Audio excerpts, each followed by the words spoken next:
జగన్మోహన్ రెడ్డి గారు ఏర్పాటు చేసిన ప్రభుత్వ వైద్య కళాశాలని ప్రైవేట్ పరం చేస్తూ ఉన్నాడు.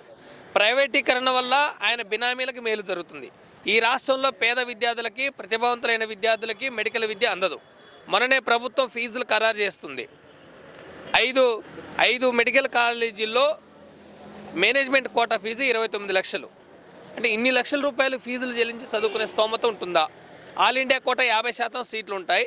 ఈ రాష్ట్ర వాటా 50% సీట్లు ఉంటాయి. కాబట్టి రాష్ట్రంలో ఉండే 50% సీట్లో మేనేజ్మెంట్ కోటా ఉంటుంది. మేనేజ్మెంట్ కోటాలో ఈరోజు ప్రైవేటీకరించడం ద్వారా విద్యార్థులకు కన్వీనర్ కోటాలో సీట్ వచ్చే అవకాశం ఉందా? ఎట్టి పరిస్థితుల్లో ఉండదు. అందుకనే ప్రభుత్వము ప్రైవేటీకరించడం ద్వారా సీట్లు పెరుగుతాయి, అందరికీ సీట్లు వస్తాయి, మెరుగైన వైద్య విద్య అందుతుందని చెప్తున్న మాటలు ఏవైతే ఉన్నాయో ఈ రాష్ట్ర ప్రభుత్వం, ఇవన్నీ అసంబద్ధమైనవి, అసత్యమైనవి.